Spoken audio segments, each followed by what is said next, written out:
প্রয়াস, তুমি আস্তে কথা বলো।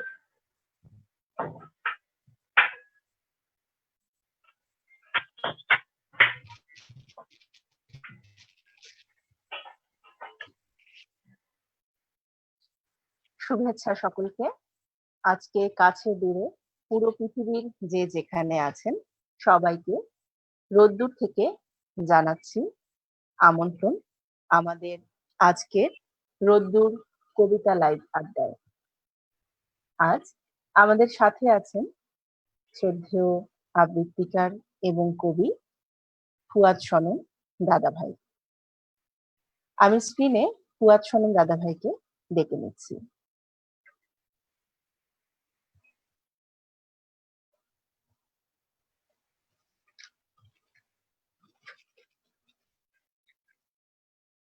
জি, আসসালামু কেমন আলাইকুম। আছেন? হ্যাঁ সুরভি, ভালো আছি। তুমি ভালো ফুয়াদ আছো? ভাই, আলহামদুলিল্লাহ। আমরা প্রথমে ফুয়াদ ভাইয়ের কাছ থেকে শুনে নেব ফুয়াদ ভাইয়ের এই যে লকডাউন সময়, এই সময়টা কেমন কাটছে, আর আজকে কি কি শুনছি আমরা দা ভাইয়ের কাছ থেকে। আহ, আসলে লকডাউনটা পুরোপুরি এই এফবি এবং সাহিত্য এগুলো নিয়ে কেটে যাচ্ছে। পরিবারের সবাইকে নিয়ে কেটে যাচ্ছে। লকডাউনে তো তেমন একটা জব বা ব্যবসা বাণিজ্য সেরকম সুযোগ নাই। যতটুকু আমরা পাচ্ছি ফোনে ফোনে করছি। আর বাকিটাই পরিবারের সবাইকে নিয়ে একটা মজায় কাটছে। তবে অনেকদিন পরে যে পরিবারের সবার সাথে আছি, এটাও একটা ভালো লাগা। অনেকদিন পর আমরা দীর্ঘ বিরতিতে একটা সময় পেয়েছি যেখানে পরিবারের সবার সাথে কাটাচ্ছি, বিশেষ করে বাচ্চারা আমাদেরকে পেয়ে খুব খুশি। বাবা মা দুজন একসাথে। আমার হ্যাঁ, বাচ্চারা একদম তো তাই, খুব খুশি। আসলেই তাই। হ্যাঁ, আমার পিচ্ছি তো গুলো তোমার বাচ্চারাও? একেবারেই, আমার গুলো তো আরো বেশি, কারণ আমি তো ইউজুয়ালি রাত 12টার আগে বাসাতেই ফিরতে পারি না। তো এখন ও তো দেখছে বাবা 24 ঘন্টাই সাথে থাকছে, সারাক্ষণ নিয়ে নিয়ে ওই আমাকে নিয়ে নিয়েই খেলছে, ওর মাকে নিয়ে নিয়ে খেলছে। বেশ মজায় আছে ওরা আর কি। আমরা মজায় আছি ওদেরকে নিয়ে। খুব মজা আসলে। আমরাও আমাদের শৈশবের সময়টাতে ফিরে যাই যখন ওদের সাথে থাকি। তো হ্যাঁ, আজ আজ আমরা এই অস্থির সময়ে, এই দুঃসময়ে কিছুটা সময় ভালো থাকার জন্য এবং আমাদের যারা পাঠক আছেন, লেখক আছেন এবং এখন যারা দর্শক এই মুহূর্তে আমাদের সাথে আছেন, তাদের সবার সাথে একটু ভালো সময় কাটাবার জন্য আমরা কবিতার এই আড্ডার আয়োজন করেছি।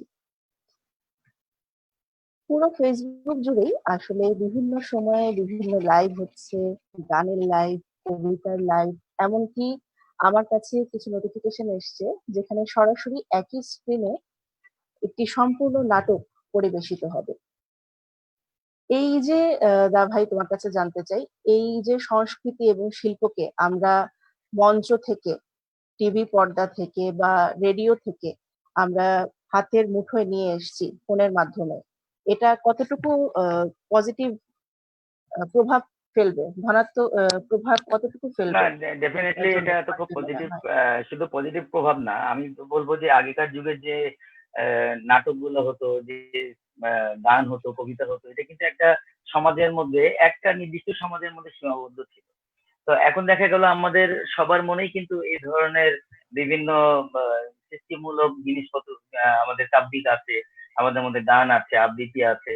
কিন্তু এগুলো কিন্তু তখন সেই সময় আসলে বই প্রকাশের তেমন উপায় ছিল না।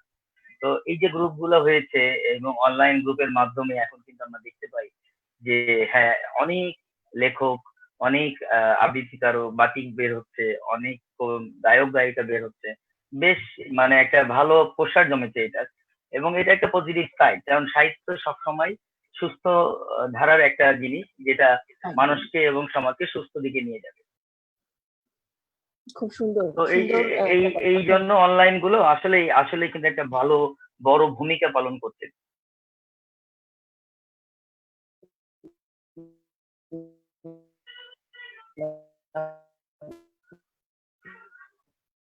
হ্যাঁ, তো আজ রোদ্দুর থেকে আমরা এসছি তোমাকে শুনবো, তোমার কণ্ঠ কবিতা শুনবো বলে। প্রথমে কি কবিতা শুনছি? সরাসরি কবিতা চলে যাই। আসলে আমি আমি আগে আসলে ক্ষমা চেয়ে নিতে চাই আমাদের যে রোদ্দুর সহ আরো সব দর্শক, যারা লেখক লেখিকা বাচিক আছে তাদের কাছে, কারণ আমরা তো আসলে বাচিক নই। আমি আসলে টুকটাক লিখি এইটাই। তো মনের মাঝে মধ্যে কবিতা আবৃত্তি ছোটবেলা থেকে শখ ছিল, কিন্তু আসলে সবকিছু চাপে পড়ে সেগুলো মানে ট্রেনিং নেওয়া হয়নি, অনুশীলন করা হয়নি। তাই অ্যাকচুয়ালি কিন্তু আমরা সঠিক বাচিক নই। তো সেক্ষেত্রে আগেই আমি সবার কাছে ক্ষমা চেয়ে নিচ্ছি যে সবাই যেন এটা ক্ষমা সুন্দর দৃষ্টিতে দেখে, যে আমাদের এই এই যে প্রয়াস, আসলে এটাকে আমি বলবো যে কবিতা পাঠ, এটা আসলে বাচিক নয়। তো সেজন্য আগে বাচিকদের কাছে, আমি জানি অনেক গুণী বাচিক রোদ দূরে আছে, এই মুহূর্তে দেখছেও হয়তো, তো তাদের কাছে আমি ক্ষমা চেয়ে নিচ্ছি যে আমাদের এই পড়ার মানে কবিতা পাঠের প্রয়াসকে যেন ওই লেভেলে না নেয় বা ক্ষমা সুন্দর দৃষ্টিতে দেখে। আমরা আজকে শুভ দাশগুপ্তের শারদিয়া দিয়ে আমি শুরু করতে চাচ্ছি। শারদিয়া কবিতাটা আমার আসলেই খুব পছন্দের একটি কবিতা, এবং শুভ দাশগুপ্ত কেমন লেখক সেটা নিশ্চয়ই বলে দেওয়া লাগবে না আমাদের সবাইকে। আর আজকে আমরা আসলে অনুরোধ হয়তো আজকে আর নিতে পারবো না, কারণ আমাদের কিছু ফিক্স কবিতা হয়ে গেছে, তাই না? তো সেক্ষেত্রে কবিতার জন্য কিন্তু আসলে একটা প্রিপারেশন লাগে, যে কোনো জিনিস কিন্তু হুট করেই করে ফেলা যায় না। তো শারদিয়াটা দিয়ে আমরা শুরু করতে চাচ্ছি। একদম খুব সুন্দর, খুব সুন্দর একটা কবিতা আমরা শুনবো এখন। প্রথমে শারদিয়া শুভ দাশগুপ্ত।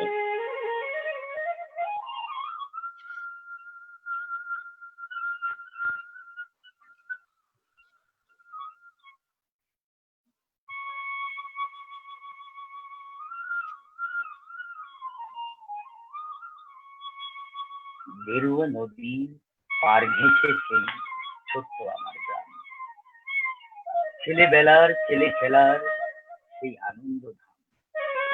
আকাশ ছিল সুনীল উদার, রোদ্দুরে টান টান। গেরুয়া নদীর পার ঘেঁষে সেই ছোট্ট আমার গ্রাম, গেরুয়া নদীর পার ঘেঁষে সেই গ্রামের শেষ পাড়ায় নবীন কাকার কোমর বাড়ি ঠাকুর হতো গড়া। সাত পাড়াতে বেজায় খ্যাতি, নবীন তালে বড়। নবীন কাকার হাতের ঠাকুর অপূর্ব সুন্দর। এক এক বছর এক এক রকম ঠাকুর তৈরি হতো। সেসব ঠাকুর দেখতে মানুষ বেজায় ভিড় জমাতো। স্কুল পালানো দুপুর ছিল, ছিল সঙ্গী সাথী, চোখ জুড়ানো মূর্তি দেখতে ভীষণ মাতামাতি। শারদিয়ার দিন গড়াতো শিউলি গন্ধ দুলে, রোজই যেতাম ঠাকুর গড়া দেখতে। সদল বলে নবীন কাকা গরিব মানুষ, সদাই হাসি মুখে, নিবিষ্ট মন, ব্যস্ত জীবন, আপন ভোলা সুখ। হাতের ছোঁয়ায় তৈরি হতো লক্ষ্মী গণেশ প্যাঁচা, দুর্গায় তার ছোট্ট বাড়ি, ঠাকুর গড়েই বাঁচা। সে বছর কি হলো বলি, শুনো দিয়ে মন। বন্যা হলো ভীষণ রকম, ভাসলো যে জীবন। কত মানুষ ঘর হারালো, প্রাণ হারালো কত। গোটা গ্রামের বুকটি জুড়ে হাজার আঘাত ক্ষত। ধানের জমি পাটের খেতে জল থই থই বান, সর্বনাশের কান্না ঘেরা হাজার নিঃস্ব প্রাণ। বন্যা শেষে বর্ষা গেল, জাগলো শারদ আলো, নীল আকাশে পুজোর ছুটি দিব্যি ডাক পাঠালো। কাশফুলেরা উঠলো দুলে, শিউলি ঝরা দিন, পুজো আসছে রোদ্দুরে তাই বাঁধিল খুশির দিন। নবীন কাকার টালির ঘরে হচ্ছে ঠাকুর গড়া, গেরুয়া নদীর পার ঘেঁষে গ্রাম, জাগলো খুশির সারা। আমরা যত কচি কাঁচা আবার জড়ো করে ঠাকুর দেখতে গেলাম ছুটে, মাঠ ঘাট পেরিয়ে। সেবার মাত্র গুটি কয়েক ঠাকুর টালির ঘরে, পুজোর আয়োজন তো সেবার নম নম করে। তারই মধ্যে একটা ঠাকুর টালির ঘরের কোণে, নবীন কাকা ভাবেন করেন নিত্য আপন মনে। অন্য ঠাকুর দেখতে চাইলে বাধা দিতেন না, ওই ঠাকুরটি দেখতে চাইলে না, শুধুই না।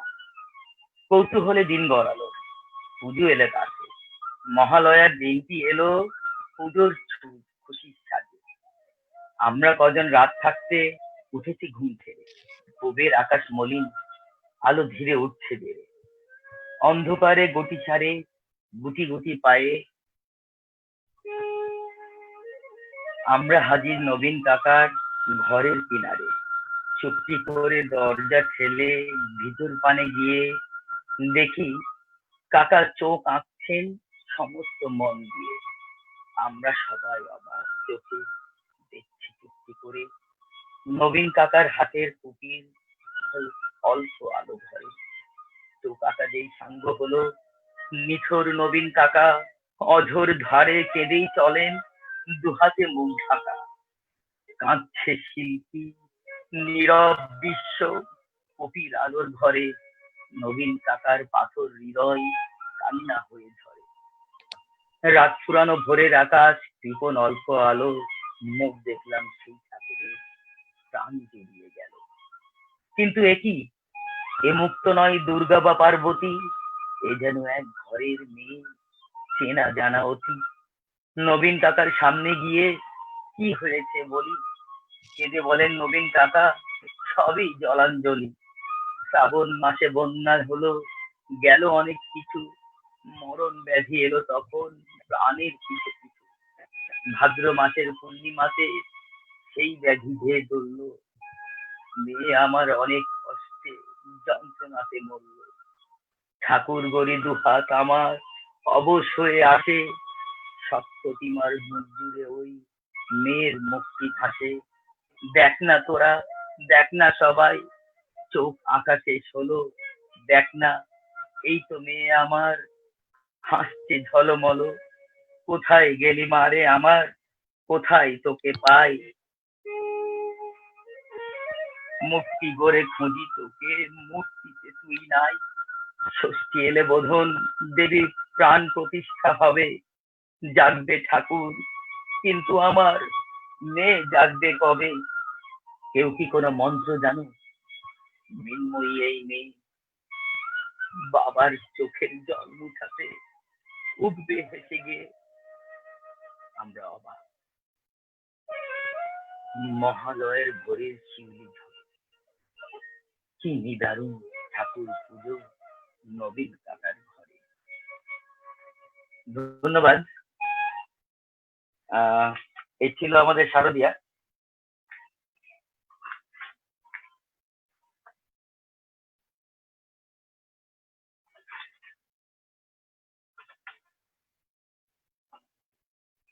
সুরভি আমাদের, সুরভি আমার স্ক্রিন, হ্যাঁ আমার স্ক্রিনেও নাই কিন্তু।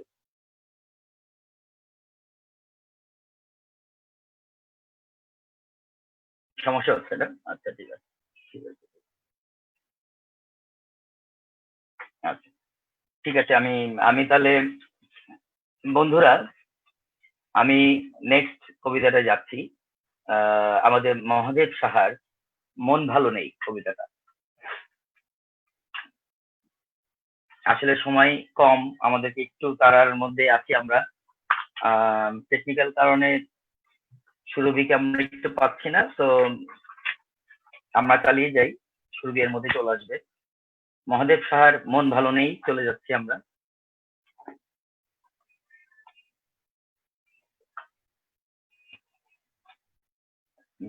বিষাদ ছুঁয়েছে আর মন ভালো নেই, মন ভালো নেই। ফাঁকা রাস্তা, শূন্য বারান্দা, সারা দিন ডাকি, সারা নেই। একবার ফিরেও চায় না কেউ, পথ ভুল করে চলে যায়, এদিকে আসে না। আমি কি সহস্র সহস্র বর্ষ এভাবে তাকিয়ে থাকবো শূন্যতার দিকে? এই শূন্য ঘরে, এই নির্বাসনে কতকাল, আর কতকাল? আজ দুঃখ ছুঁয়েছে ঘর বাড়ি, উদ্যানে উঠেছে ক্যাকটাস, কেউ নেই, কড়া নাড়ার মতো কেউ নেই, শুধু শূন্যতার এই দীর্ঘশ্বাস, এই দীর্ঘ পদধ্বনি। টেলিফোন ঘোরাতে ঘোরাতে আমি ক্লান্ত, ডাকতে ডাকতে আসছে, কেউ ডাক শোনে না, কেউ ফিরে তাকায় না।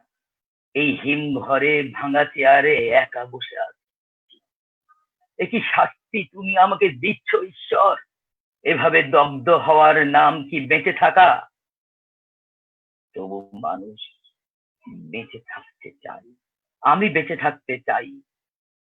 আমি ভালোবাসতে চাই, পাগলের মতো ভালোবাসতে চাই, এই কি আমার অপরাধ? আর বিষাদ ছুঁয়েছে বুক, বিষাদ ছুঁয়েছে বুক, মন ভালো নেই, মন ভালো নেই। তোমার আসার কথা, তোমার যাওয়ার কথা, আসা যাওয়ার পথের ধারে ফুল ফোটানোর কথা ছিল, সেসব কিছুই হলো না, কিছুই হলো না। আমার ভেতরে শুধু 1 কোটি বছর ধরে অশ্রুপাত, শুধু হাহাকার, শুধু শূন্যতা, শূন্যতা। তোমার শূন্য পথের দিকে তাকাতে তাকাতে 2 চোখ অন্ধ হয়ে গেল, সব নদীপথ বন্ধ হলো, তোমার সময় হলো।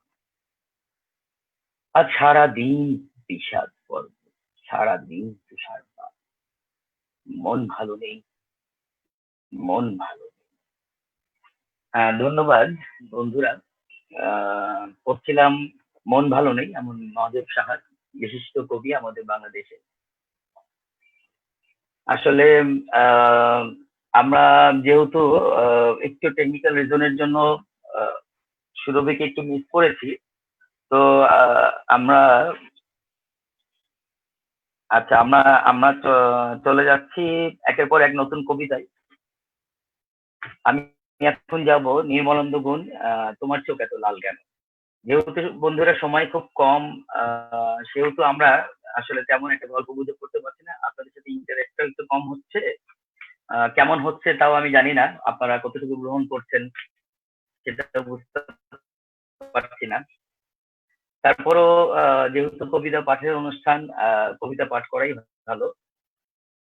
আহ, তোমার চোখ এখন, তোমার চোখ এত লাল কেন, নির্মলানন্দ গুণের। আমি বলছি না ভালোবাসতেই হবে, আমি চাই কেউ একজন আমার জন্য অপেক্ষা করে, শুধু ঘরের ভিতর থেকে দরজা খুলে দেবার জন্য।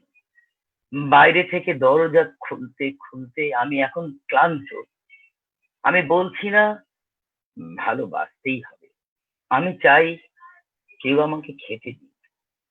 আমি হাত পাখা নিয়ে কাউকে আমার পাশে বসে থাকতে বলছি না।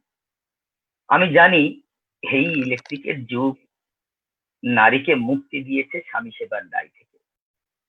আমি চাই কেউ একজন জিজ্ঞাসা করুক আমার জল লাগবে কিনা, নুন লাগবে কিনা, পাট শাক ভাজার সঙ্গে সঙ্গে আরো একটা তেলে ভাজা শুকনো মরিচ লাগবে কিনা, এঁটো বাসন, গেঞ্জি, রুমাল আমি নিজেই ধুয়ে নিতে পারি। আমি বলছি না ভালোবাসতেই হবে, আমি চাই কেউ একজন ভেতর থেকে আমার জন্য দরজা খুলে দিক, কেউ আমাকে কিছু খেতে বলুক, কাম বাসনের সঙ্গী না হোক, কেউ অন্তত আমাকে জিজ্ঞেস করুক তোমার চোখ এত লাল কেন। ধন্যবাদ বন্ধুরা, ছিলাম নির্মলানন্দ গুণের তোমার চোখ এত লাল কেন।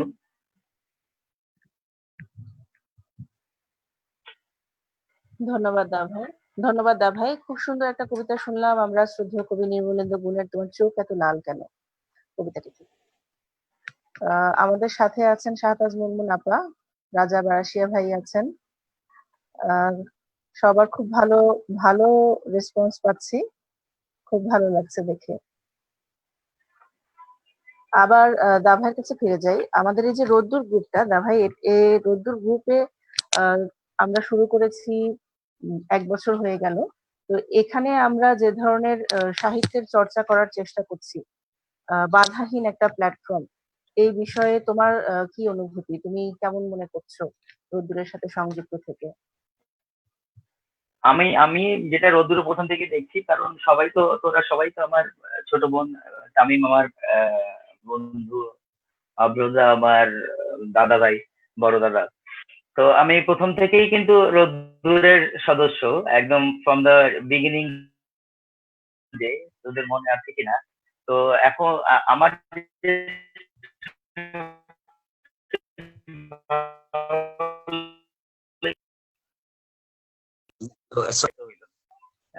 শুনতে পাচ্ছিস এখন? হ্যাঁ, শুনতে পাচ্ছি। হ্যাঁ, থ্যাংক ইউ। তো এখন যেটা আমি আমি দেখছি যে সবচেয়ে বড় সমস্যা তো এই রোদ্দুরের সবচেয়ে প্লাস পয়েন্ট যেটা সেটা হলো যে সবাইকে উৎসাহ দেয়া। প্রথমই কিন্তু যখন আমরা লেখা শুরু করি আসলে লেখার মানটা সেরকম হয় না। আমার প্রথম দিনের কবিতা আর আজকের কবিতার মধ্যে কিন্তু আমি নিজেই বুঝতে পারি যে আকাশ পাতাল তফাৎ। তো সেই দিন যদি আমি আসলে উৎসাহ না পেতাম তাহলে হয়তো এত রাখতে পারতাম না। তো রোদ্দুর কিন্তু ফ্রম দা বিগিনিং ডে থেকে আমি দেখছি যে রোদ্দুর কিন্তু সকলকে সেই উৎসাহটা দিয়ে যাচ্ছে। কে ভালো কে খারাপ এটা পরে দেখা যাচ্ছে। আগে উৎসাহ দিয়ে তাকে এই যে গ্রো আপ করা, তাকে যে বিল্ড আপ করা, তার ক্যারিয়ারটা তৈরি করা, এটা কিন্তু রোদ্দুরের সবচেয়ে প্লাস পয়েন্ট। এই জন্যই আমার রোদ্দুরের প্রতি আলাদা রকম একটা ভালো লাগে। এখানে মডারেটর থেকে শুরু করে এখানে যারা ক্রিয়েটর আছে, এখানে যে অ্যাডমিন আছে, প্যানেল আছে, এখানে যে সদস্যরা আছে, সবাই কিন্তু একে অপরকে একটা পরিবারের মতো মনে করে সবসময় উৎসাহ দিয়ে যাচ্ছে। তো সেই দিক থেকে রোদ্দুরকে আমি সবার থেকে আগে রাখবো, যে এখানে সমালোচনা পরে, আগে হলো উৎসাহ দেওয়া হয়। অসংখ্য আমরা মনে ধন্যবাদ হয় দাদা। সুরভিকে, হ্যাঁ অসংখ্য ধন্যবাদ দাদা ভাই, তোমার কাছ থেকে খুব ভালো কিছু কথা শুনলাম রোদ্দুরকে নিয়ে, এবং আশা রাখছি এই ধারাবাহিকতাটা রোদ্দুর ধরে রাখবে এর পাঠক এবং লেখক উভয়কেই সাথে নিয়ে। তো এখন আমরা কোন কবিতাটা শুনবো তোমার কাছ থেকে? উম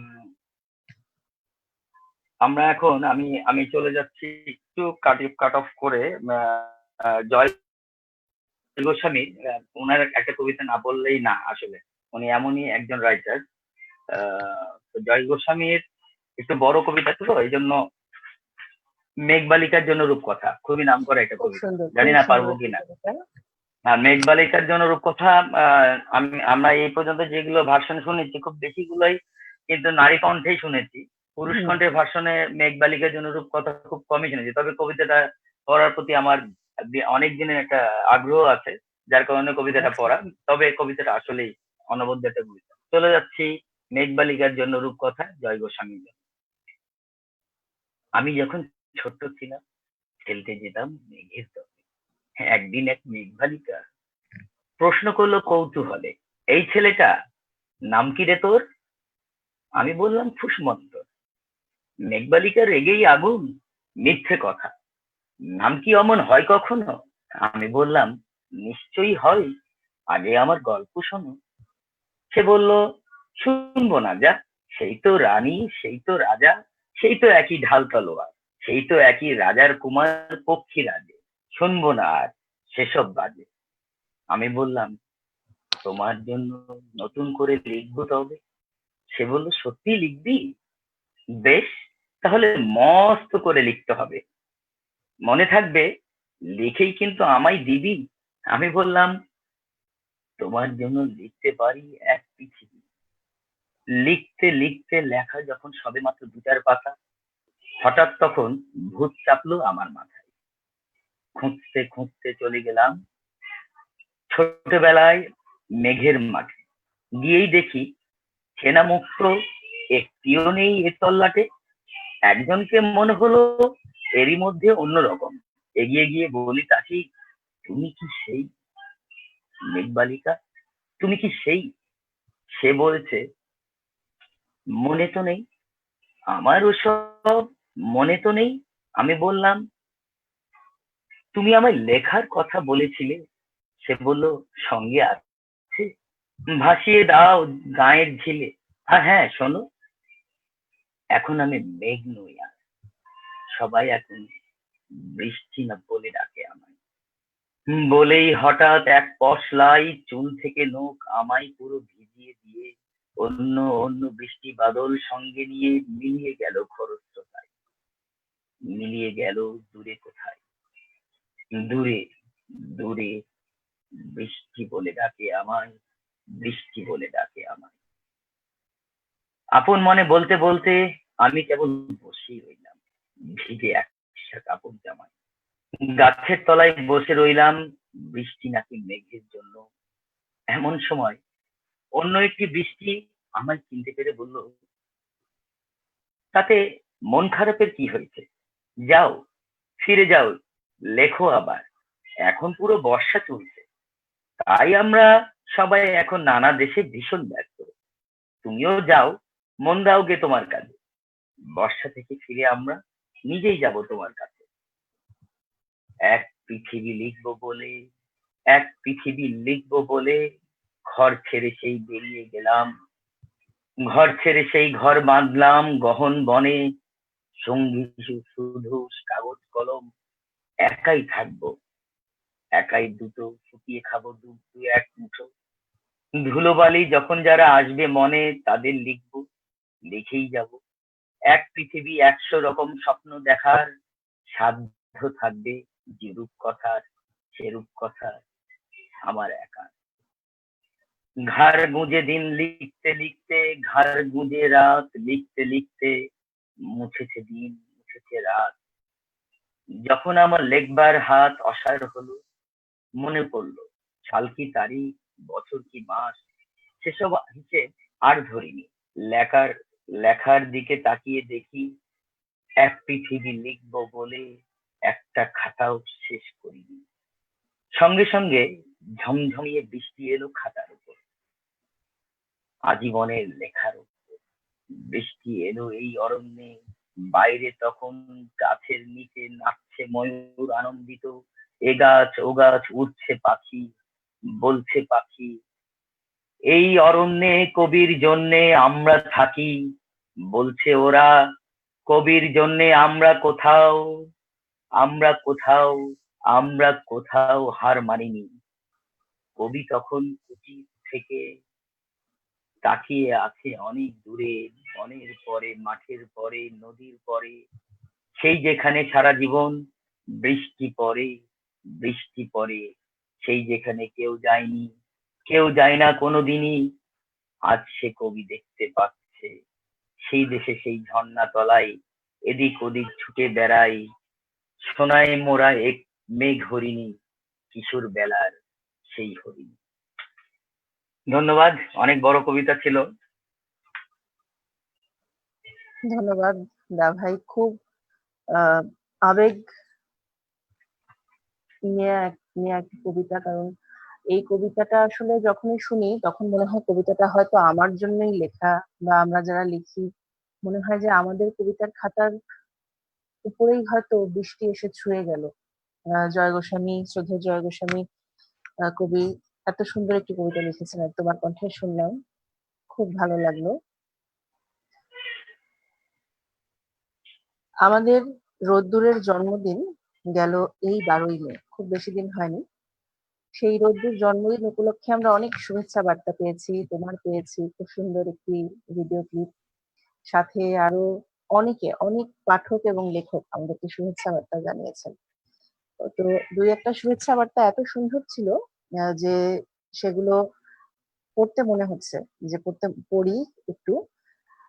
জানাই সবাইকে যে কতটা ভালোবাসা রোদ্দুর এই 1 বছরে তার লেখক এবং পাঠকদের কাছ থেকে পেয়েছে। একটা অনুভূতি এমন এসছে যে রোদ্দুর আলোকিত দিন যেমন মন ভালো করে দেয়, তেমনি এখানে এলে মন ভালো হয়ে যায়। কত সুন্দর একটা কথা, এত সুন্দর একটা কথা একজন লেখক এবং সর্বোপরি একজন পাঠক আমাদের জানিয়েছেন যে রোদ্দুরে এলে তার মন ভালো হয়ে যায়। তো এখন আমি নিশ্চিত যে তোমাকে যারা শুনছেন এবং এই অনুষ্ঠানটি যারা দেখছেন ফেসবুক কবিতা লাইভে রোদ্দুরের পাতায়, তাদের মন ভালো হয়ে যাচ্ছে। কারণ এত সুন্দর সুন্দর কিছু কবিতা তুমি এনেছো, আর আমরা চেষ্টা করছি এই অস্থির সময় সুন্দর একটি সময় পাঠককে এবং লেখকদেরকে এবং সর্বোপরি দর্শকদেরকে উপহার দেবার জন্য। একটু কমেন্টে যাই, আমাদের সাথে কারা কারা আছেন কৃতজ্ঞতা স্বীকার করি। আমাদের সাথে অনেকেই দেখতে পাচ্ছি, পরিচিত মুখ আছেন।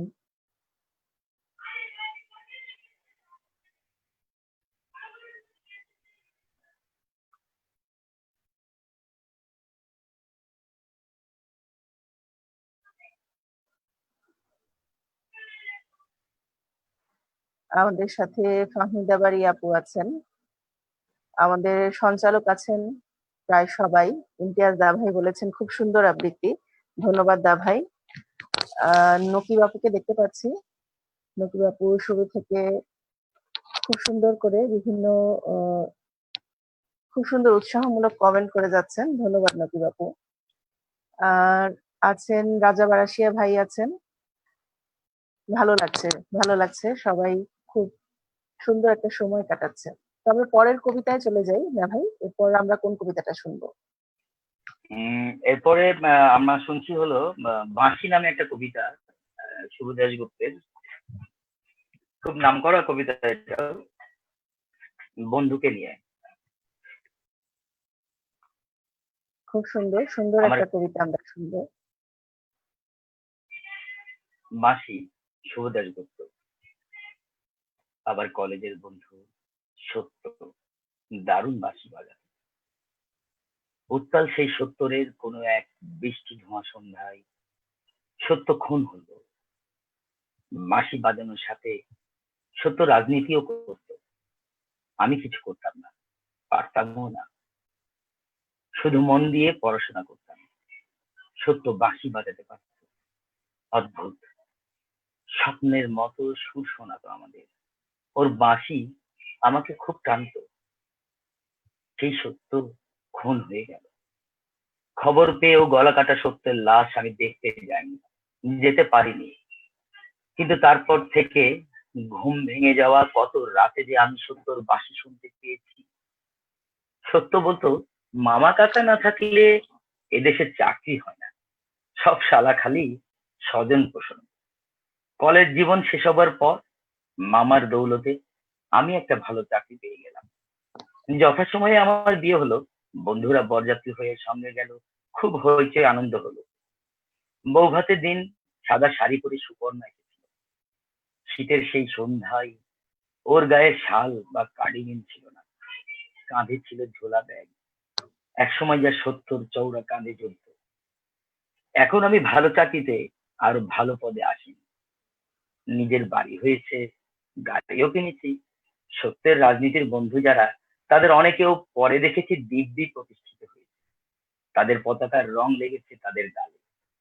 আজকাল আমি কবিতাটা বেশ ভালো লিখি, লোকে বেশ প্রশংসা করে, বই তো ছাপা হচ্ছে, নামডাকও হয়েছে।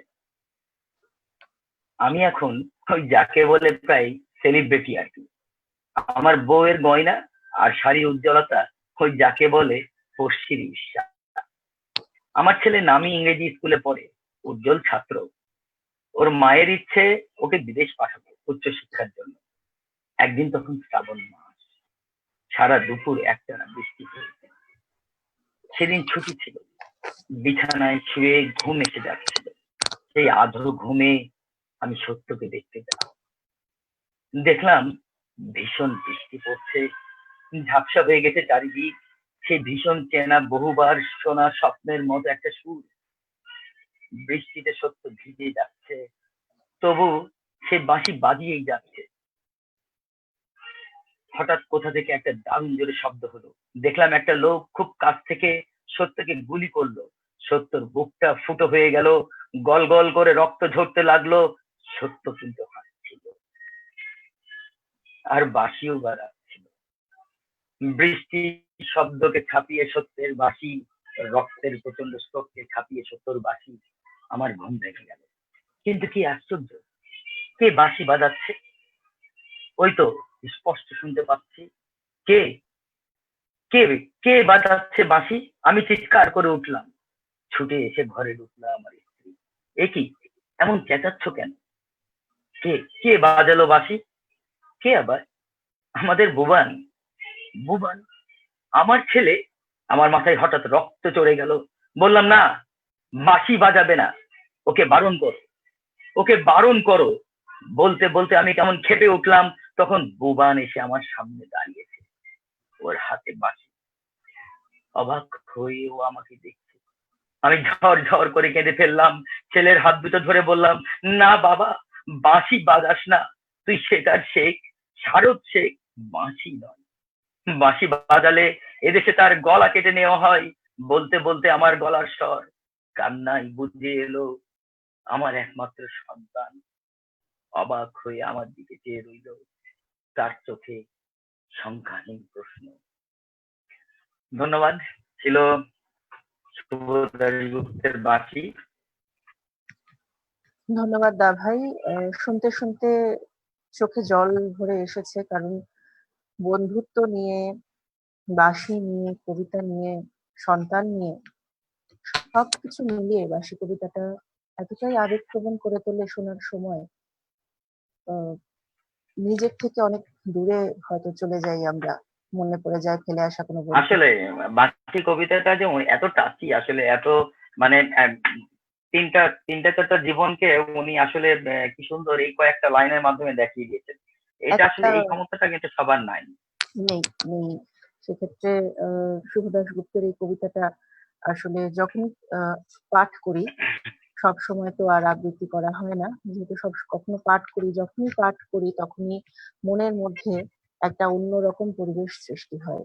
তো তোমার আবৃত্তিটা শুনেও তেমন মনের ভেতর দোলা দিয়ে গেল। আমি আবার একটু কমেন্টে ফিরে যাচ্ছি। আমাদের সাথে রফিকুল নাজিম ভাই কমেন্ট করেছেন, খুব ভালো, ধন্যবাদ জানিয়েছেন উনি সুন্দর একটি আয়োজনের জন্য। শাহতাজ মুনমুন আপা জানিয়েছেন ভালো লাগছে, সাথে আছেন। আপা ধন্যবাদ। পলাশপুরের কায়স্থ দাদা ভাই জিজ্ঞেস করেছিলেন কেমন আছেন। ফাতেমাতুজ জোহরা, ভালো লাগছে শুনতে ফুয়াদ ভাইয়া। আমাদের সাথে জাপান থেকে আছেন আমাদের প্রিয় সঞ্চালক ফারহানা ফিরু আপা। আহ ডালিম ডালিম, দাদাকে পুরো ফ্রেমে দেখা যাচ্ছিল না বলে পরাণ ভরছিল না, এখন ঠিক আছে। ডালিম ডালিম, আহ এখন দা ভাইকে দেখা যাচ্ছে, আপনার প্রাণ ভরেছে শুনে এবং জেনে আমারও খুব ভালো লাগলো।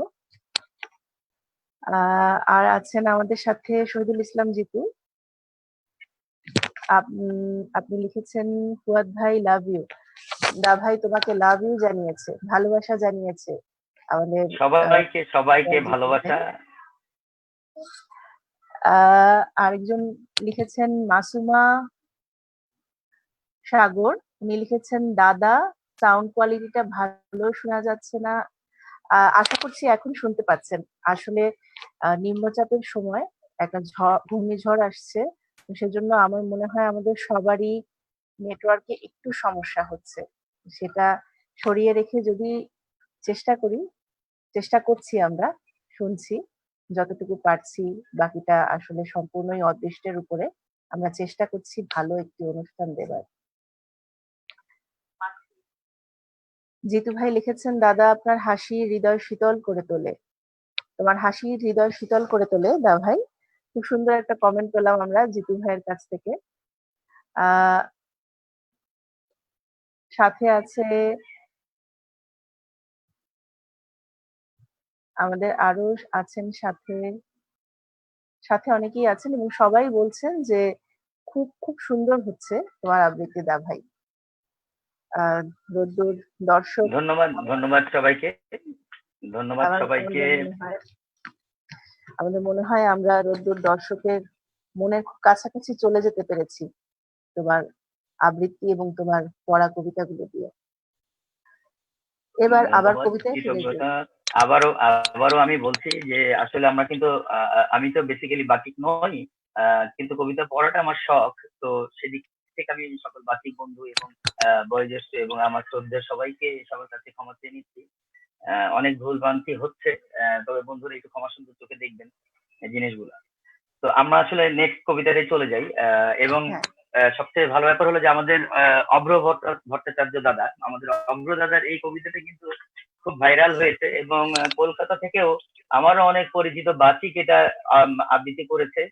এবারে যে লকডাউন নিয়ে এবং এই কোভিড-19 নিয়ে যে কবিতাটা উনি লিখেছেন, তো এই কবিতাটা আমি পড়তে চাচ্ছি। আসলে অনেকেই পড়েছে এবং মুনমুন দিদিও পড়েছে।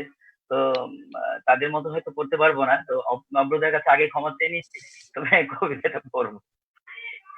আমরা কি তাহলে আমি ঈশ্বরের কাছে সব বলে দেব সেই অসাধারণ হ্যাঁ, কবিতাটি আমি শুনতে ঈশ্বর, চাচ্ছি। আমি ঈশ্বরকে সব বলে দিব। আমি আমি ঈশ্বরকে ঈশ্বরকে সব সব বলে বলে দেব। দিব।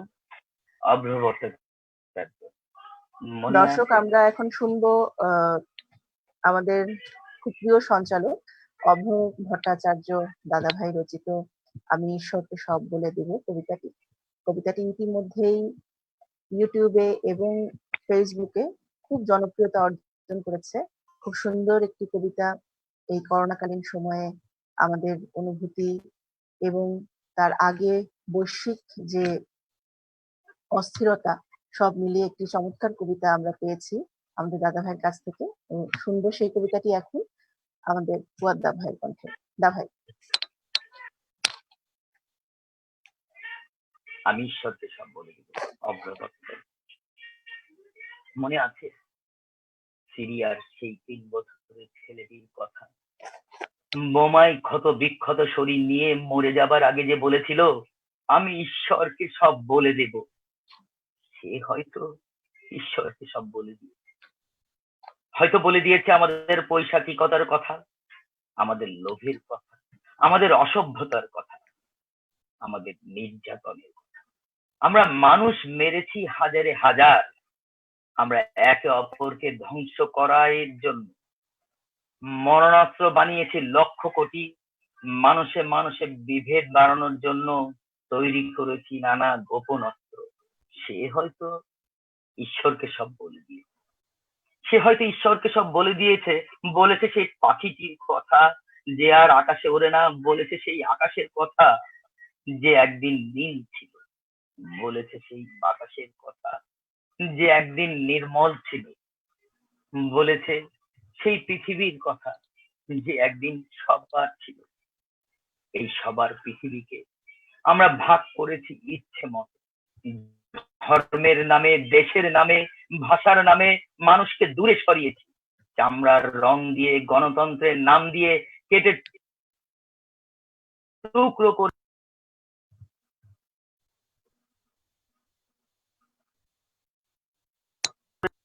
সাগর পারে পড়ে এলান করি, কাঁটা তারে ঝুলতে থাকা ফেলানি। হয়তো সব বলে দিয়েছে ঈশ্বরকে। ঈশ্বর তার পৃথিবী ফেরত চেয়েছেন এবার। তিনি হয়তো শুনেছেন সব অভিযোগ, তিনি হয়তো শুনেছেন প্রকৃতির আর্তনাদ, তিনি হয়তো শুনেছেন সেই পাখিটির কান্না। একদিন হয়তো সব ঠিক হবে, কিন্তু আমরা কি সত্যি মানুষ হব? ধন্যবাদ। দারুণ একটা কবিতা। অবদার সাথে কালকে আলোচনা, এরকম এরকম এই যে বোধ, আমি ওটাই বলছিলাম যে দাদা লকডাউন নিয়ে তো আমরা অনেকে অনেক কিছু চিন্তা করছি, কোভিড-19 আর এই কিন্তু আসলে এই যে বোধ, এটা কিন্তু আমাদের অনেকের মধ্যেই এখনো আসেনি। এই বোধটা নিয়ে দাদা লিখেছেন। তো এই কবির এই যে মাথা, এই যে লেখকের যে এই যে চিন্তা চেতনা, এটা কিন্তু আসলে সবার মধ্যে থাকে না। এই যে দৃষ্টিভঙ্গি, এটা কিন্তু সবার মধ্যে থাকে না। তো আমি সুরভি, আমি আসলে হ্যাঁ, আমি আসলে চলে যাচ্ছি এই গ্রুপ ক্রিয়েটর আমার প্রিয় বন্ধু কবি আমার মেহেদী হাসান তামিম বন্ধুর কাছে। ওর একটা কবিতা নিয়ে আমি দারুণ, চমৎকার চমৎকার চমৎকার। আরো আরো চমৎকার একটি কবিতা আমরা শুনবো। মেহেদী হাসান তামিমের রোদ্দুর এই বসন্ত গান। পথ টেনে নিয়ে গেছে পথে, মেঘদল ছিল সাথে, কণ্টকার চিহ্ন জেনেও হেঁটেছি, কি যেন তুমুল আবাহন। হয়তোবা ছিল না, ছিল কি মোটে প্রয়োজন? ধুলো বালিকাদা হয়েছে মলিন, হয়নি এতটুকু বাঁধা কাঁটাদের দহন। প্রতি পদে কত শত প্রতিকূল, কত মেঘলা বন, অদ্ভুতুরে কি জাদুতে যেন হয়েছে একলাই অবনমন। ফুলেদের সবুজ হাতের প্রকম্পন, মাঠ পেরোনোর ছোট ছোট পণ, এই পিয়াসী হলুদ চরাচর, আলোকিত চারিধার, গোধূলির গহীন শুভ ডাক, তুষার শুভ্র উদ্বেল ঘাসেদের সঙ্গীত অনুরাগ। এসে কে অগচরে ধুলোময় ধুধু পথে দিয়ে গেছে জল, রংধনু হতে কেউ এনেছে ছিনিয়ে জীবনের আয়োজন। ভুবনের আলোকিত দ্বার অথবা আলোকোজ্জ্বল দুপুর, প্রতি কণা, প্রতি ক্ষণ, প্রতি কণে, প্রতি কোণে আজ যত যত রোদ্দুর, এই বসন্ত দান পুরোটাই তার ধুলো জল, পাখি মেঘ আর রেণুদের ভালোবাসা গান। ধন্যবাদ। মেহেদী হাসান তামিমের চমৎকার একটা কবিতা রোদ্দুর নিয়েই, রোদ্দুর এই বসন্ত দান। রোদ্দুরটা যে বসন্তর দান, এটাই ওর কবিতায় প্রকাশ করেছে। আসলে রোদ্দুর বসন্তর দান, এখানে আসলে মন ভালো হয়ে যায়। খুব সুন্দর, খুব খুব সুন্দর একটি কবিতা পড়লাম। একটু কমেন্টে যাই। মধুমিতা শম্পা আপুকে দেখতে পাচ্ছি, আপু লিখেছেন খুব সুন্দর হচ্ছে আবৃত্তি আসর। ধন্যবাদ আপু। আহ আরো অনেকেই সাথে আছেন, দেখছেন, শুভেচ্ছা জানাচ্ছেন এবং উপভোগ করছেন আশা রাখছি। তো আমরা আবার সরাসরি কবিতায় চলে যাব। তোমার কাছ থেকে আরো কিছু কবিতা আমরা শুনবো, যেহেতু তোমাকে আজকে পেয়েছি। তোমার কণ্ঠে আরো কিছু কবিতা শুনবো। তো এখন কোন কবিতাটা শুনবো আমরা? আচ্ছা, এখন আমি আসলে সময় কিন্তু একেবারেই কম। আর আমার ফোনেও বারবার ফোন আসছে কাদের যেন। তো আমি ফোনগুলো কাটছি আছি। তো আমি আমার মনে হয় যে আমরা তো অনুষ্ঠানের শেষ কবিতাটাই আসি আজকে। আমরা তোমার কাছ শেষ থেকে কি আরো কবিতাটা, দুটো দুটো কবিতা শুনতে পারি? আচ্ছা তাহলে এই কবিতাটা আমি আগে শেষ করে নিই, ইতি অপু। যদি ঠিক আছে, তারপরে আর কি ইয়ে পাই, তাহলে আমি আরেকটা কবিতা বলে দিচ্ছি, ঠিক আছে? ইতি ঠিক অপু, আছে। পৃথ্বীরাজ চৌহান। এটা আসলে বন্ধুদের নিয়ে লেখা, এবং আমাদের আসলে যে নস্টালজিক যেটা বলি, নস্টালজিয়া, সেই পুরোনো স্মৃতিচারণ। একদম। সেই জন্য ইতি অপু পৃথ্বীরাজ চৌহানের, পৃথ্বীরাজ চৌধুরীর কাব্যগ্রন্থ শিকড় এখন সেখান থেকে লেখা। চলে যাচ্ছে, ঠিক আছে? ইতি ঠিক আছে, অপুতে। হ্যাঁ শুনবো। ইতি অপু, পৃথ্বীরাজ চৌহান রচিত। হলো, কেমন আছি? ভালো। বড় তাড়াতাড়ি নিভে যাচ্ছে এই কলমের আলো। মা কুয়াশার চেয়েও ঝাপসা হচ্ছে অক্ষর। কোথা দিয়ে কেটে গেল রে এতগুলো বছর? যেন রেলের চাকায় বেঁধেছিল কেউ দিন ঘড়িটার কাঁটা। অনেক কষ্টে জোগাড় করেছি তোর ঠিকানাটা। এই দেখ, পরিচয়টাই দেওয়া হয়নি কথায় কথায়। চিনতে পারছিস? রোল 46, অপূর্ব কুমার রয়। তোর সাথে শেষ দেখা নাগপুর কলিয়াটি।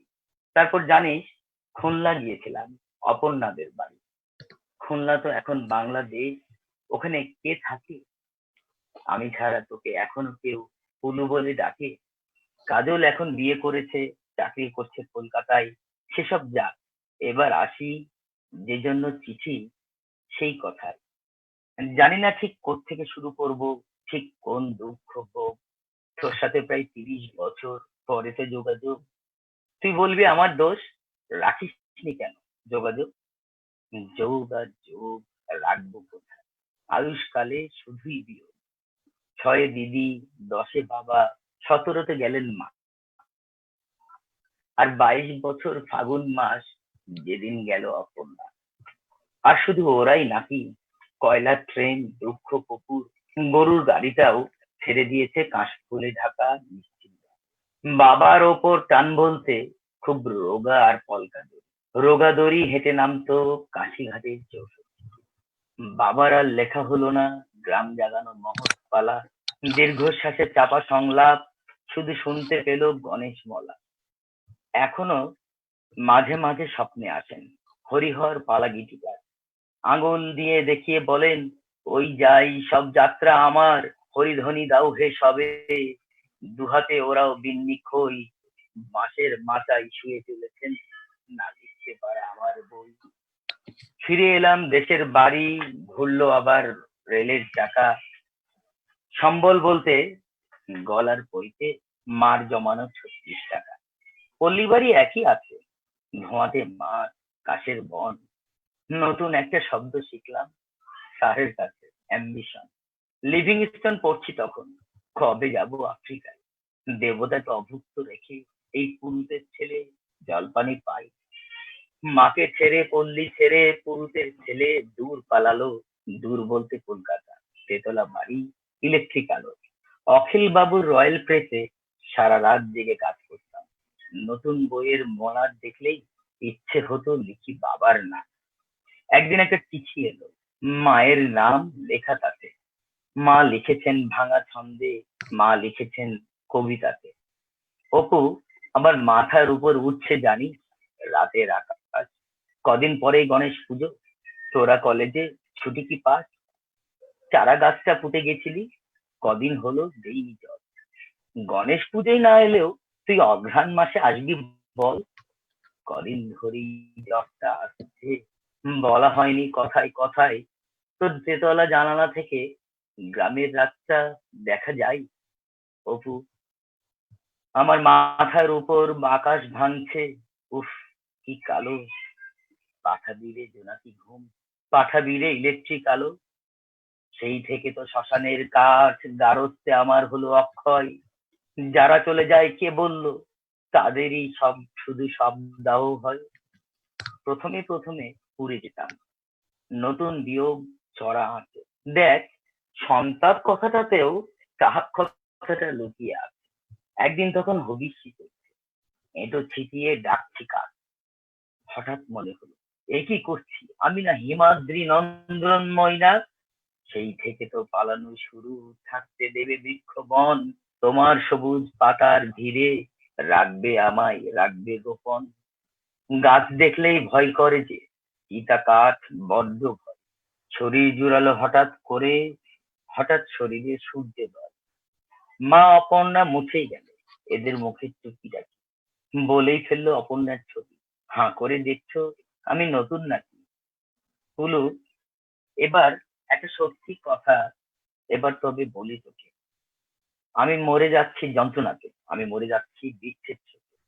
দিদি, বাবা, মা, অপর্ণা, এরা না, কার কথা বলছি জানিস?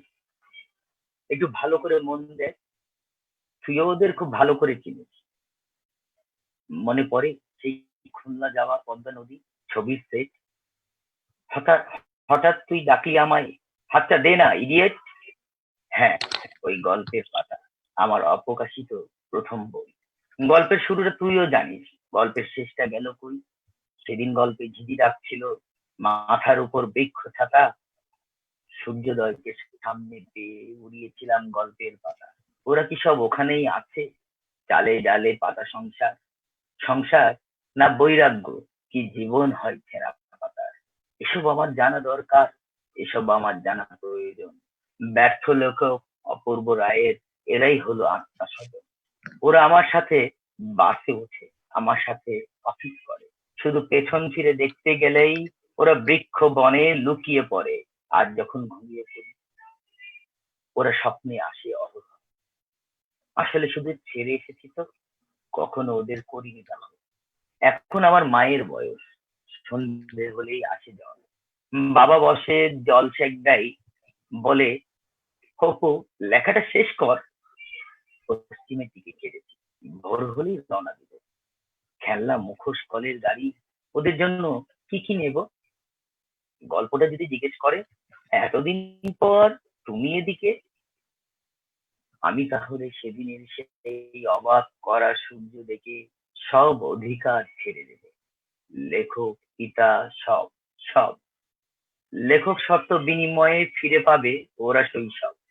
গোপন বলতে নিজের কাছে একটা নাম রাখবো শুধু, একটা নাম রাখবো শুধু, পিতা নয়, লেখক নয়, স্বার্থ নয়, শুধু বন্ধু। চললাম পুলু, জানাবো তোকে কি কি দেখলাম ছেঁড়া পাতায়। ভালো থাকিস, বইটা ছাপিস। ইতি অপু, অপূর্ব রায়। ধন্যবাদ সুরভি।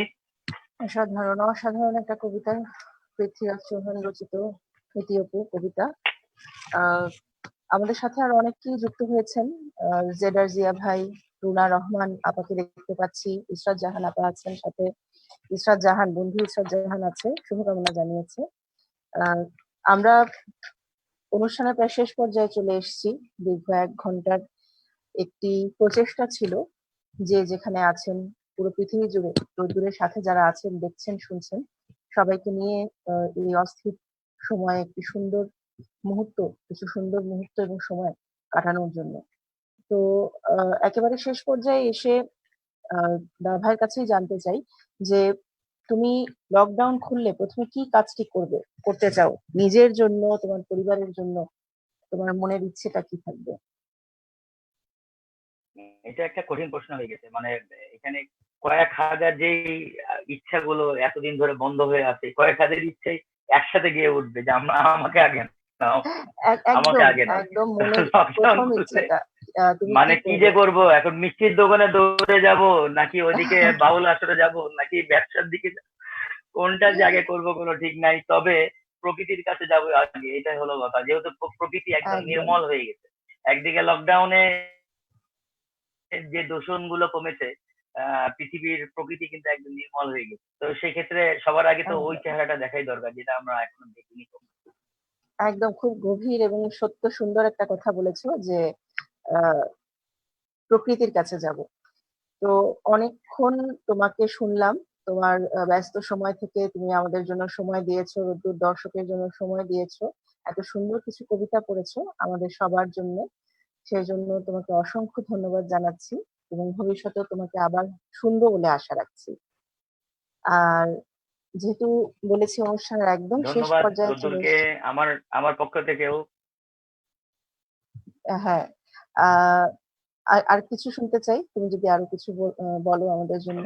বলা মানে আমার রোদ্দুরের সকল দর্শক, আহ, তাদেরকে, সকল শ্রোতা, সকল পাঠক যারা সবসময় আমাদেরকে উৎসাহ দিয়ে থাকে, এবং এই যে কষ্ট করে এই কিংবদন্তিমাকার চেহারা এবং কিংবদন্তিমাকার গলা এতক্ষণ ধরে যে শুনলো সবাই, সেই জন্য সবাইকে, সবার কাছে আশা কৃতজ্ঞতা। রাখছি সবার ভালো লেগেছে, কারণ আমরা খুব সুন্দর কিছু কমেন্ট পেয়েছি, উৎসাহমূলক, সবাই জানিয়েছে ভালো লেগেছে তোমার পাঠ এবং আমাদের এই প্রচেষ্টা। তো আবারও তোমাকে ধন্যবাদ জানিয়ে আমি সরাসরি স্ক্রিনে আমার যারা দর্শক আছেন আমাদের সাথে এই মুহূর্তে, তাদের কাছে চলে যাচ্ছি এবং জানাচ্ছি যে রোদ্দুর আসলে সবসময় চেষ্টা করে সব রকম ধনাত্মক চিন্তাকে প্রস্ফুটিত করার জন্য এবং সব রকম ঋণাত্মক চিন্তা ও কর্ম থেকে দূরে সরিয়ে সংস্কৃতি ও সাহিত্যের সুস্থ চর্চা ও বিকাশ কেন্দ্র হয়ে উঠতে। তারই একটি প্রচেষ্টা স্বরূপ আমরা শুরু করেছি রোদ্দুর গান এবং রোদ্দুর কবিতা লাইভ আড্ডা। আশা রাখছি সামনে আমাদের খুব বড় ধর্মীয় উৎসব ঈদ আসছে, সেখানেও আমরা কিছু সুন্দর অনুষ্ঠান আপনাদের সাথে ভাগ করে নেব। আর সবসময় রোদ্দুর চায় তার লেখক এবং পাঠককে একটা ফ্রেমে একসাথে রাখতে। আশা রাখছি আপনারা সবাই রোদ্দুরের সাথে থাকবেন, রোদ্দুরকে ভালোবাসা যেমন দিয়েছেন গত 1 বছর ধরে, আপনাদের ভালোবাসা অব্যাহত থাকবে রোদ্দুরের জন্য। আর ঠিক এই মুহূর্তে প্রথমে যে কথাটি বলে শুরু করেছিলাম, সে কথাটি বলেই শেষ করতে চাই যে পুরো পৃথিবী জুড়ে যারা আছেন আমাদের সাথে এতক্ষণ ছিলেন, দেখছিলেন এবং আমাদের সাথে ছিলেন, তাদের সবাইকে আবারও ধন্যবাদ, শুভেচ্ছা এবং ভালোবাসা জানাই। সেই সাথে অন্তরের অন্তঃস্থল থেকে কৃতজ্ঞতা জানাই এতটা সময় আমাদের সাথে থাকার জন্য, দেখার জন্য আমাদেরকে। তো ধন্যবাদ, আর সবাইকে জানাই ভালোবাসার উদ্যোগ। শুভরাত্রি।